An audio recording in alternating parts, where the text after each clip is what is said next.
প্রিয় ছাত্রছাত্রীরা, educare study centre চ্যানেলে তোমাদের স্বাগত। আজ আলোচনা করব ক্লাস 3 অর্থাৎ তৃতীয় শ্রেণীর দ্বিতীয় ইউনিট টেস্ট পরীক্ষার বাংলা সাবজেক্টের 2026 সালের অতীব গুরুত্বপূর্ণ একটি কোয়েশ্চেন পেপার নিয়ে।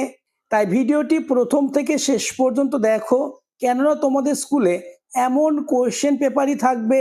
শুরু করছি আজকের আলোচনা। দ্বিতীয় পর্যায়ক্রমিক মূল্যায়ন 2026, ক্লাস 3, পূর্ণমান 30, সময় 1 ঘন্টা, বিষয় বাংলা। এই কোশ্চেন পেপারটি প্রাথমিক শিক্ষা পর্ষদের নির্দেশ অনুযায়ী নবপ্রবর্তিত পদ্ধতি অনুসারে নির্মিত।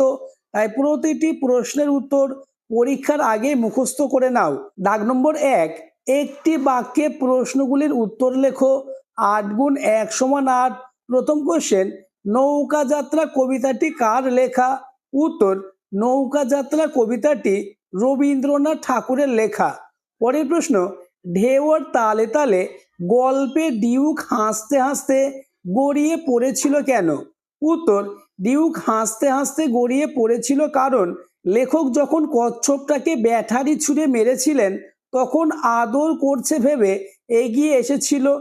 এই ভেবে ডিউক হাসতে হাসতে গড়িয়ে পড়েছিল। পরের প্রশ্ন, নৌকা যাত্রা কবিতায় শিশুটি নৌকা করে কোথায় যাবে?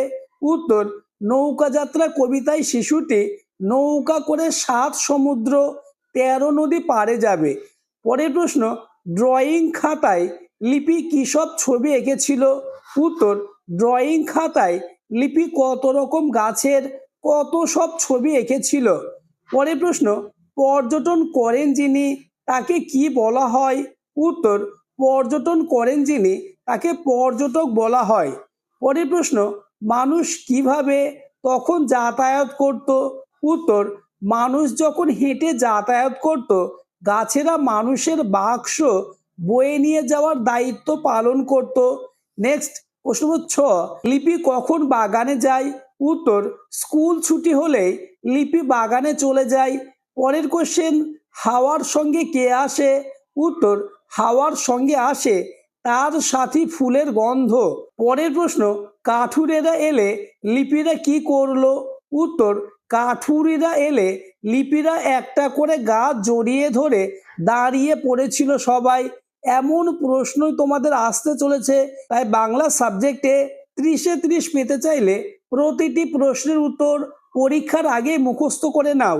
পরের প্রশ্ন, সাথী গল্পে ঘন নীল ছায়ার মতো কাদের দেখা যায়? উত্তর, বনের যেসব লতা পাতা গলাগলি করে আছে তাদের নীল ছায়ার মতো দেখা যায়। নেক্সট কোশ্চেন, ভ্রমণ শব্দটির অর্থ লেখো। উত্তর, ভ্রমণ শব্দটির অর্থ ঘুরতে যাওয়া বা বেড়ানো। পরের প্রশ্ন, কেউ নদীর জল নোংরা করলে সোনা কি করত? উত্তর, কেউ নদীর জল নোংরা করলে সোনা রেগে যেত এবং বাঘিনীর মতো ছুটে এসে তাকে প্রহার করত। পরবর্তী প্রশ্নগুলি আলোচনার আগে যারা এখনো আমার চ্যানেলটিকে সাবস্ক্রাইব করোনি, এক্ষুনি চ্যানেলটিকে সাবস্ক্রাইব করে দাও এবং ভিডিওটি তোমার বন্ধুদের মধ্যে শেয়ার করে দাও। নেক্সট, দাগ নম্বর 2, এলোমেলো বর্ণগুলিকে সাজিয়ে নতুন শব্দ তৈরি করো। 4 গুণ হাফ সমান 2। কোশ্চেন নম্বর ক, উত্তর হবে রায়গঞ্জ। পরের প্রশ্ন, উত্তর হবে জিনিসপত্র। নেক্সট, শ্যামবাজার এবং প্রশ্ন নম্বর ঘ, এর উত্তর হবে গাছপালা।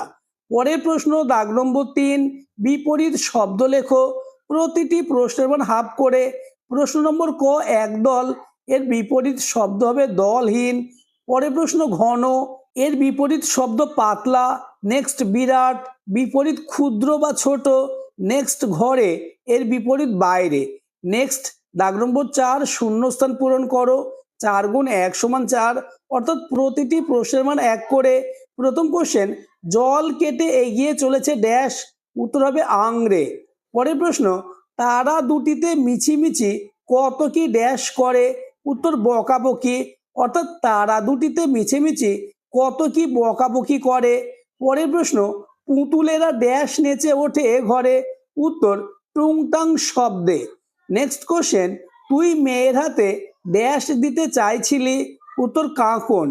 নেক্সট, দাগ নম্বর 5, বর্ণ বিশ্লেষণ করো। 4 গুণ হাফ সমান 2। প্রথম কোশ্চেন ভীষণ, এর উত্তর হবে ভ যোগ দীর্ঘয় যোগ মূর্ধন্য স যোগ অ যোগ মূর্ধন্য যোগ অ।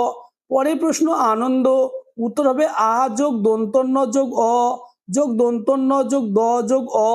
পরের প্রশ্ন বিশ্বাস, এর উত্তর হবে ব যোগ হর্ষয় যোগ তালবস্য যোগ ব যোগ আ যোগ দন্তস্ব যোগ অ। নেক্সট আকাশ, উত্তর আ যোগ ক যোগ আ যোগ তালবস্য। নেক্সট দাগ নম্বর 6, বাক্য রচনা করো, 4 গুণ 1 সমান 4।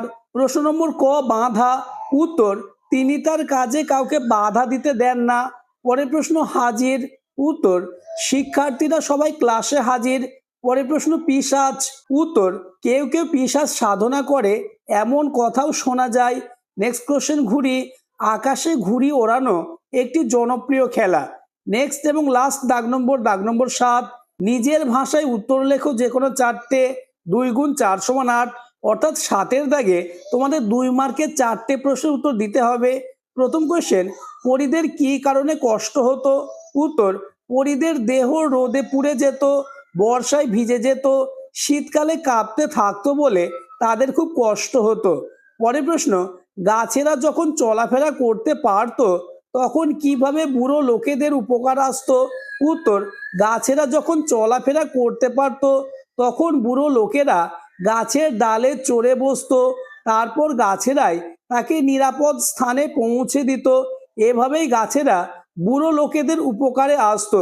পরবর্তী প্রশ্নগুলি আলোচনার আগে আবার বলবো, যারা এখনো আমার চ্যানেলটিকে সাবস্ক্রাইব করোনি এক্ষুনি চ্যানেলটিকে সাবস্ক্রাইব করে দাও এবং ভিডিওটি তোমার বন্ধুদের মধ্যে শেয়ার করে দাও।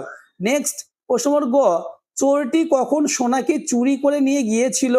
উত্তর সোনার বাবা যখন খেতে গিয়েছিল আর মা রান্নাঘরে দুধ জাল দিচ্ছিল, দুধ উতলব উতলব ভাব আর সোনা উঠানে হামাগুড়ি দিচ্ছিল, এমন সময় এক চোর এসে সোনাকে চুরি করে নিয়ে গিয়েছিল। পরের প্রশ্ন, পরীদের বাড়িতে থাকা সুবিধাজনক মনে হয়েছিল কেন? উত্তর পরীদের বাড়িতে থাকা সুবিধাজনক মনে হয়েছিল কারণ বাড়িতে থাকলে তাদের আর জলে ভিজতে হবে না, রোদে দেহ পুড়বে না, শীতকালে হিমেল বাতাসে দেহ কাঁপবে না, এর জন্য। নেক্সট কোশ্চেন, পর্যটন কবিতায় লোকটির মনে বেড়ানোর শখ জাগলো কেন? উত্তর পর্যটন কবিতায় লোকটির মনে বেড়ানোর শখ জাগলো কারণ অজানাকে জানা ও অদেখাকে দেখার জন্য। অজানাকে জানার ইচ্ছা ও অদেখাকে দেখার ইচ্ছা মানুষের চিরকালের, এই জন্য লোকটির মনে বেড়ানোর শখ জেগেছিল। নেক্সট এবং আজকের আলোচনা লাস্ট কোশ্চেন, আরাম কবিতায় সবকিছু ঠিকঠাক মনে হলো কখন? উত্তর আরাম কবিতায় সবকিছু ঠিকঠাক মনে হলো যখন কবি দেখলো প্রতিদিনের কাজ ঠিক সময় হয়ে চলেছে। একদিকে আজান আর একদিকে সিয়ারাম ধ্বনি শুনে মনে হলো সব ঠিকঠাক চলছে। আজকের আলোচনা এই পর্যন্ত। এমন প্রশ্নই তোমাদের স্কুলে সেকেন্ড ইউনিট টেস্ট পরীক্ষায় আসবে, তাই প্রতিটি প্রশ্নের উত্তর পরীক্ষার আগেই মুখস্থ করে নাও।